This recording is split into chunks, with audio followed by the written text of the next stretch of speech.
ಸ್ನೇಹಿತರೆ, ಕಲ್ಯಾಣ ಕ್ರಾಂತಿಯ ನಂತರ ವಚನ ಸಾಹಿತ್ಯ ನಾಶವಾಗುವ ಭೀತಿ ಎದುರಾಯಿತು. ಆ ಸಮಯದಲ್ಲಿ ವಚನಗಳನ್ನು ರಕ್ಷಿಸುವ ಜವಾಬ್ದಾರಿ ಚನ್ನಬಸವಣ್ಣನವರು ತೆಗೆದುಕೊಂಡರು.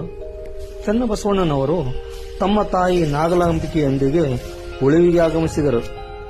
ವಚನಗಳು ನಾಶವಾಗಬಾರದೆಂದು ಅರಣ್ಯದಲ್ಲಿ ಆಶ್ರಯ ಪಡೆದು ವಚನ ಸಂಪತ್ತನ್ನು ಉಳಿಸಿದರು. ಮುಂದಿನ ಪೀಳಿಗೆಗಾಗಿ ವಚನ ಸಂಪತ್ತನ್ನು ಉಳಿಸಿದ ಮಹಾನ್ ಶರಣ ಚನ್ನಬಸವಣ್ಣನವರು.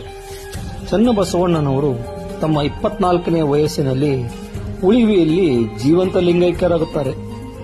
ಸ್ನೇಹಿತರೆ, ಕಲ್ಯಾಣ ಕ್ರಾಂತಿಯ ನಂತರ ವಚನ ಸಾಹಿತ್ಯ ನಾಶವಾಗುವ ಭೀತಿ ಎದುರಾಯಿತು. ಆ ಸಮಯದಲ್ಲಿ ವಚನಗಳನ್ನು ರಕ್ಷಿಸುವ ಜವಾಬ್ದಾರಿ ಚನ್ನಬಸವಣ್ಣನವರು ತೆಗೆದುಕೊಂಡರು. ಚನ್ನಬಸವಣ್ಣನವರು ತಮ್ಮ ತಾಯಿ ನಾಗಲಾಂಬಿಕೆಯೊಂದಿಗೆ ಉಳಿವಿಗೆ ಆಗಮಿಸಿದರು. ವಚನಗಳು ನಾಶವಾಗಬಾರದೆಂದು ಅರಣ್ಯದಲ್ಲಿ ಆಶ್ರಯ ಪಡೆದು ವಚನ ಸಂಪತ್ತನ್ನು ಉಳಿಸಿದರು. ಮುಂದಿನ ಪೀಳಿಗೆಗಾಗಿ ವಚನ ಸಂಪತ್ತನ್ನು ಉಳಿಸಿದ ಮಹಾನ್ ಶರಣ ಚನ್ನಬಸವಣ್ಣನವರು.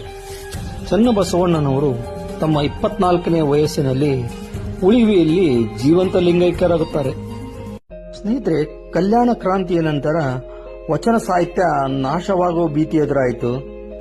ಆ ಸಮಯದಲ್ಲಿ ವಚನಗಳನ್ನು ರಕ್ಷಿಸುವ ಜವಾಬ್ದಾರಿ ಚನ್ನಬಸವಣ್ಣನವರು ತೆಗೆದುಕೊಂಡರು.